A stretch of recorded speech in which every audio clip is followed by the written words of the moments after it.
This is CBC Vancouver News.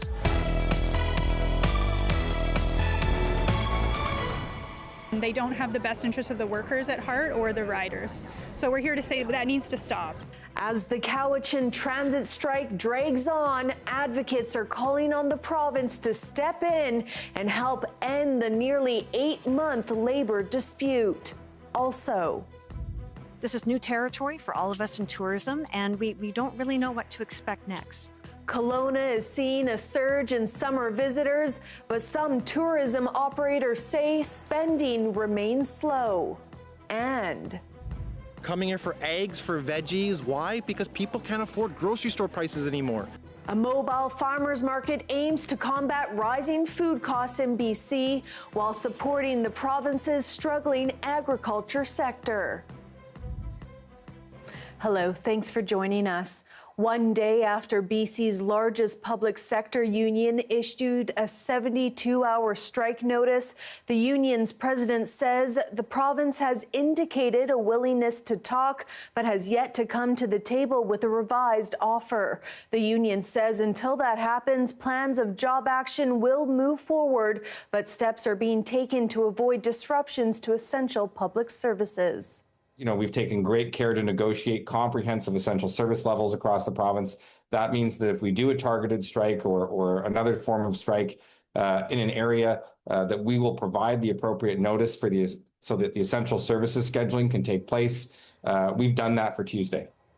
The union represents more than 34,000 public sector workers, including wildland firefighters, social workers, and correctional officers. Finch says workers are fighting for better wages to keep up with the high cost of living in BC and remote work options. Acting Deputy Premier Mike Farnworth says he believes the best deals are always worked out at the bargaining table, and if a strike happens, critical services will not be withdrawn.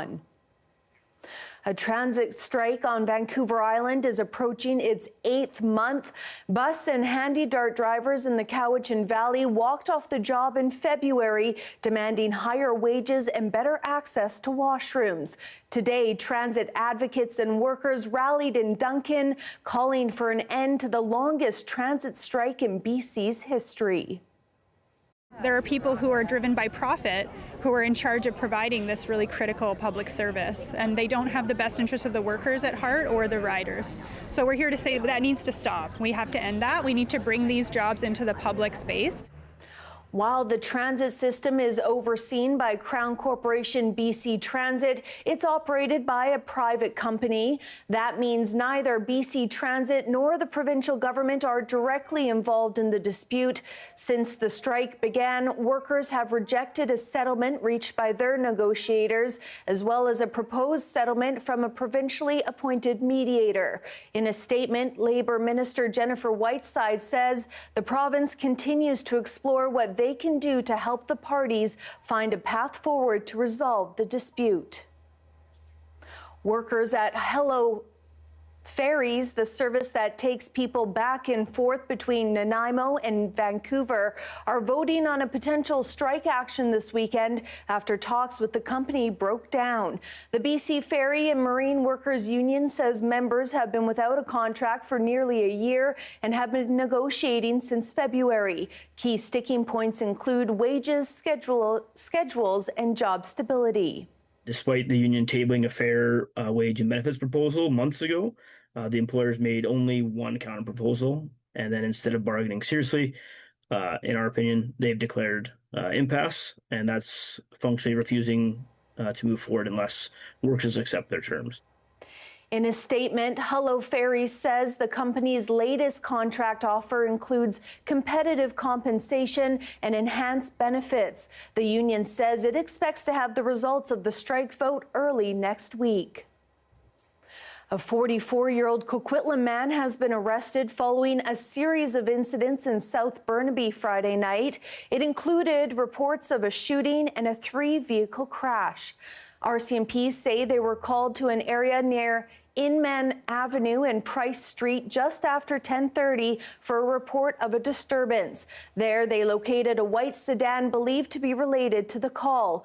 But when police attempted to stop the vehicle, it took off. Police didn't pursue it out of concern for public safety.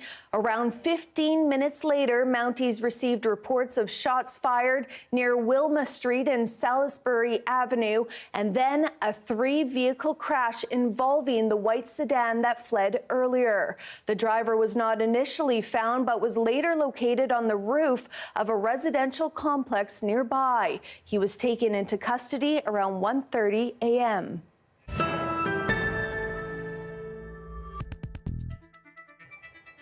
After years of wildfires and smoky skies in the Okanagan, tourism operators are enjoying a bounce-back summer with decent weather during key tourism months. That's contributed to an overall increase in visitors and hotel stays in Kelowna. But as Brady Strachan reports, some in the industry say visitors are spending less during their stay. A blueberry cheesecake? On this late August afternoon in Kelowna, customers wait in a lineup that extends out the door. With dozens of flavors of ice cream made on site, this shop is bustling with locals and visitors from out of town.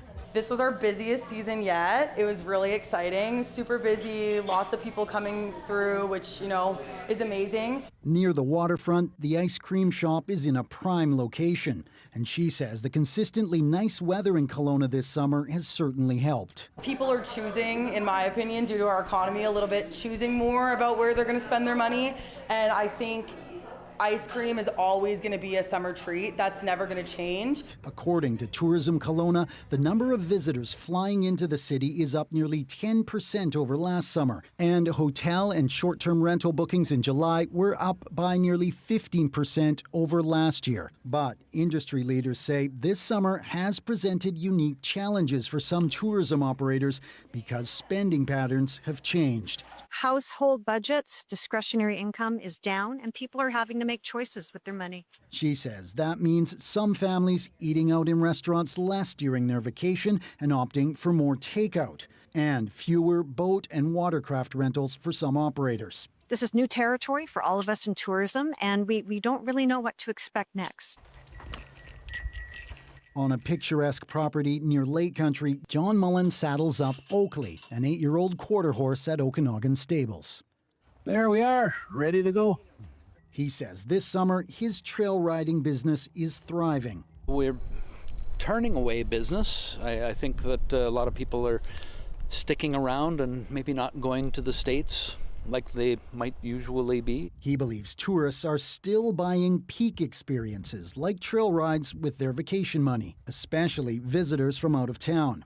We're getting people from all across Canada and some from the United States and lots of people from Europe coming out to ride the horses. As the season winds down, operators say the real test will be to see if the momentum holds into next summer and whether visitor spending keeps pace with the crowds. Brady Strachan, CBC News, Kelowna.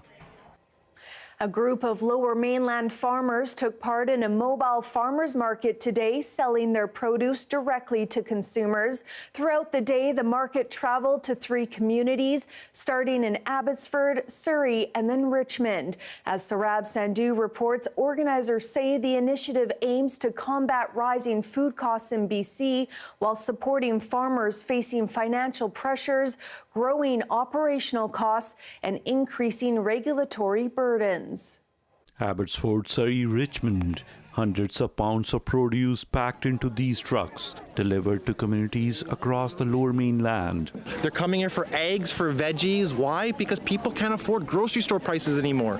In Surrey, blueberry farmer Gagan Singh welcomes a large crowd of eager shoppers as they wait to get their hands on affordable produce. This is fresh. You can tell it's just come out of the ground. You're kind of hoping for more natural, organic stuff when you come to the market, and I think they deliver, so yeah, I'm happy with it. From fruits and veggies to eggs and herbs, organizers say more than a dozen local farmers are taking part in Saturday's mobile market. I am am able to provide fresh local basil at the same price the imported basil is coming in.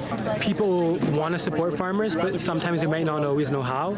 But I think if you put in the work and you put in the effort, you know, like people show up and they actually care to support local farming. We want to fix Canada. We have to start eating better. Singh says extreme weather events like heat waves, droughts and floods are affecting BC's agricultural sector, which is pushing food prices higher than ever and pushing some farmers to abandon agricultural production altogether. StatsCan says last year BC farmers lost more than $450 million, the largest in Canada. We're probably closing more farms. Why? Because it's too expensive to farm in Canada, land costs are through the roof, wages cost so much, the amount of red tape and permitting that doesn't allow you to adjust to the market. Singh says with US tariffs posing additional economic challenges for BC farmers, more events like this are needed. We are supporting our local community and our local farmers, which gives them more confidence that we are spending more time with the community rather than getting the all this from outside Canada. Singh says he plans to organize more mobile farmers market in the future. Saurabh Sandhu, CBC News, Surrey. Outdoor enthusiasts laced up their boots for a record-breaking hike at Cypress Mountain. Today, hundreds of people helped put West Vancouver on the map, breaking the Guinness World Record for the biggest hike. Our Pinky Wong was there. Here at Cypress Mountain, hundreds of people are gathering in an attempt to break the World Guinness record for the most people hiking simultaneously. This is my first time ever doing a summer Cypress extravaganza, and I'm quite thrilled to be here. I want to be part of the Guinness Book World of Records. I'm feeling really good, and I'm also really excited. When he was born in Kenya, and the day that he was born, I did the world record at Grouse Mountain for the world's largest human maple leaf. And I'm doing this for all the traffic cones that don't have legs to hike mountains and break world records. We had 2,500 people register, and it's really about bringing together community. Participants were divided into groups of 100 to hike up the 4-kilometer trail. You know, Vancouver's a very outdoorsy place, so I feel like it suits us having something like this under the belt. That's exactly why we came today. We thought, you know, there's not so many opportunities to break a Guinness record. So it was really, fun, and I thought, of course, I'm going to do it in my bare feet. The standing record for the Guinness World Record for the most people hiking simultaneously was set in Kurdistan, Iraq, where 815 people hiked altogether.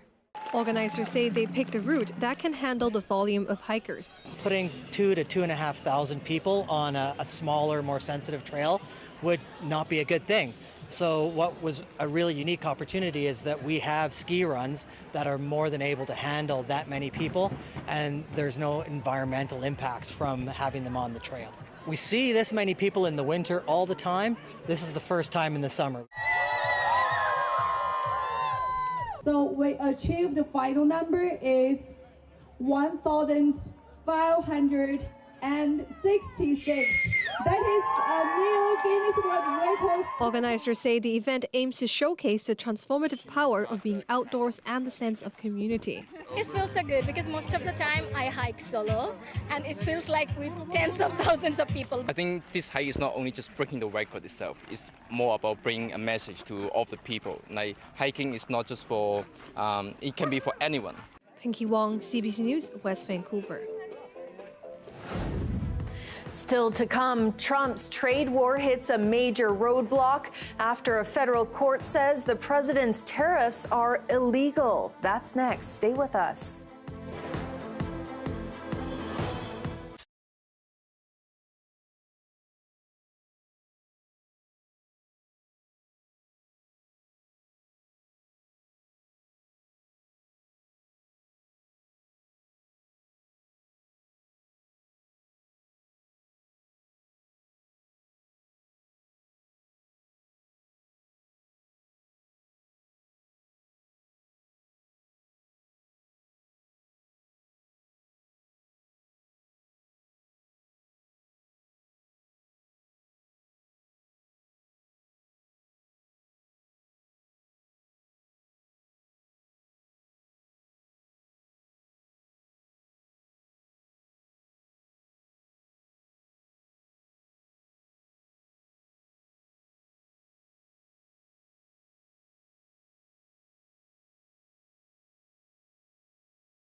Donald Trump's trade war has hit a major hurdle. A U.S. appeals court ruled late yesterday the president's recent tariffs are an overreach of his emergency powers and therefore illegal. Steve Futterman has the details.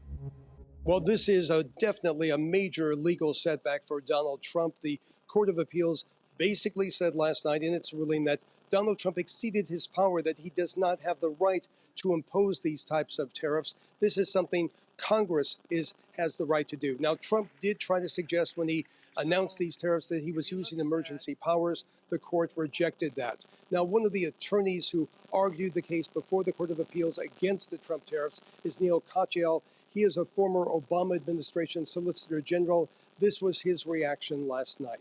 My hope is that if he does see these tariffs as so important, he should go to the Congress and not try and run to the courts to do what he can't get done through the legislative process. If he goes to the Supreme Court, we will be absolutely ready, and we are confident that the Supreme Court will hear our arguments and take them in good measure.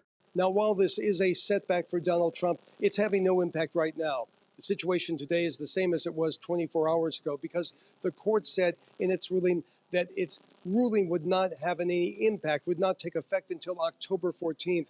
The court giving Donald Trump a chance to challenge the ruling, take it to the U.S. Supreme Court, and Donald Trump almost certainly will take it to the U.S. Supreme Court. Now, last night, Trump had a very quick reaction on Truth Social. That's his very preference to announce his comments on his social media platform. And he said, you can see it here in all caps, he says, these tariffs are still in effect.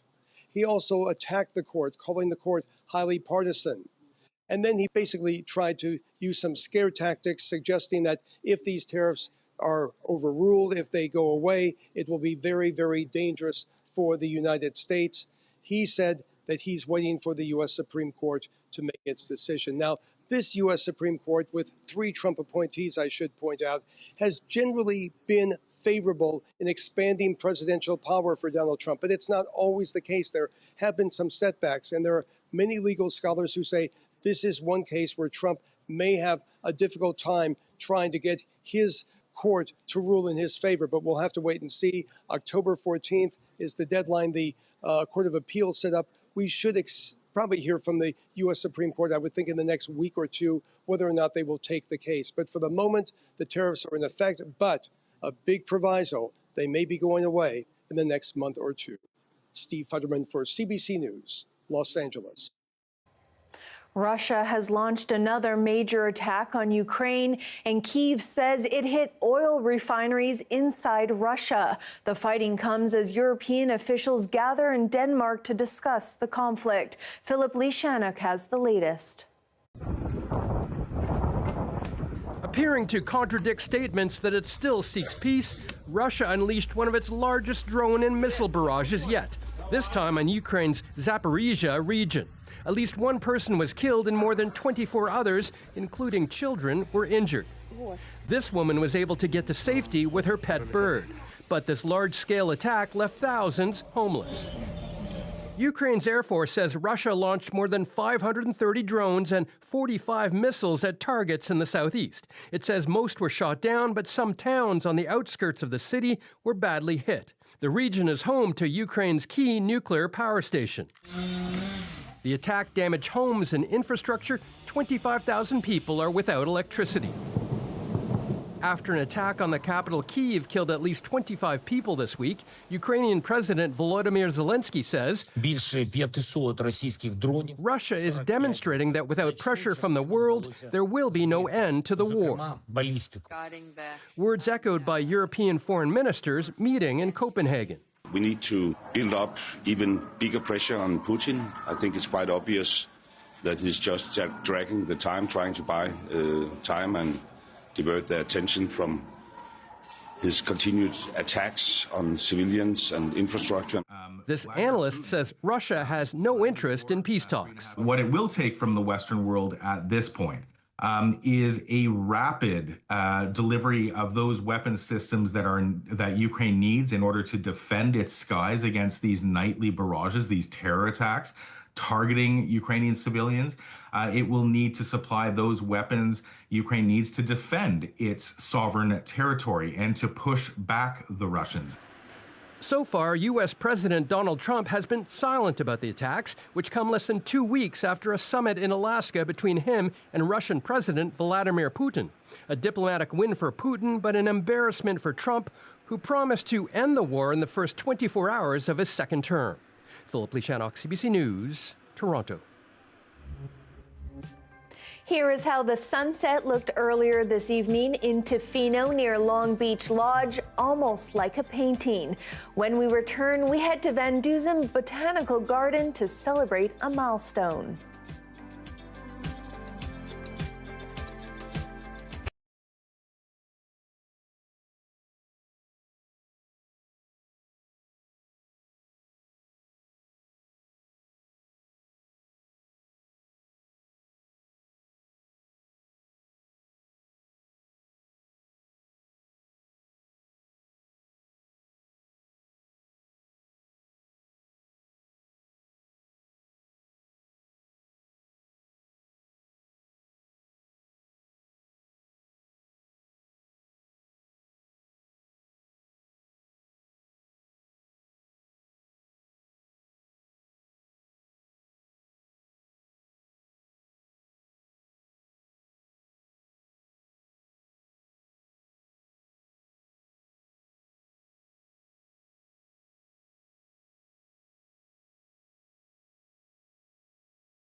VanDusen Botanical Garden is celebrating its 50th anniversary. Our Tanushi Butnagar toured the garden while learning more about its surprising origins. I'm at VanDusen Botanical Garden, right in the heart of Vancouver. And this tree behind me was planted in 1975 by Mr. VanDusen himself. Now this tree and the garden both are turning 50 this Saturday. But what's right now a garden wasn't always planned as a botanical garden. So we're surrounded here by the Great Lawn, as we call it today, but it used to be golf greens. In the early 1900s, this was the original location of the Shaughnessy Heights Golf and Country Club. It was owned by Canadian Pacific Railway. By mid-century, the golf club was in trouble. The company wouldn't extend its lease and had other plans for the land. But Vancouverites came to its rescue. And then in the late 1960s, 89 individual citizens formed the Vancouver Botanical Gardens Association, and they advocated for it to become a botanical garden and not just a standard park. And so we created this. On August 30th, 1975, the garden opened to the public. It was named after W.J. VanDusen, who paid for a third of its cost. A lot of the sculptures that you can find throughout the garden have been donated as part of symposiums and exhibitions over the year. Just lots of hidden gems and stories that you can find as you walk through the garden. In fact, much of the landscaping is exactly how it was planned all those years ago. Areas like the formal rose garden, rhododendron walk, the hedge maze, which is super popular for families, those all existed since 1975. A lot of the beautiful lakes, such as the one we're standing right in front of, Livingston Lake, were also part of the original plans. The signature Elizabethan maze is also an original feature. It's been around since the beginning and was designed by Roy Forster, the first garden director and curator. And it's one of just a few in North America. It's a very unique feature, all made of natural cedar trees. So, Emily, you've told us a bit about the history of the garden, what it was before, and all the parts of it. But this place right here seems like the future of the garden. Yes. So tell us more about where we are right now. Yeah, so this is the Learning Garden. It just opened last year, and this is one of the only places where people can actually get their hands in the soil and really learn about how to grow their own food and where food comes from. What do you hope this amazing, beautiful place is going to look like in the next 50 years? Our mission is the same, to connect people to plants and to connect them to nature, and for them to learn about some of these important themes like sustainability and growing their own food and being able to practice that in their daily lives. From golf club to cherished green space, the VanDusen Botanical Garden is still a draw for locals and visitors 50 years after it was first planted. Tanushri Bhatnagar, CBC News, Vancouver. That is your late news for this Saturday. Thanks so much for watching. For news at any hour, you can always head to our website at cbc.ca/bc. Have a great night. We'll see you tomorrow.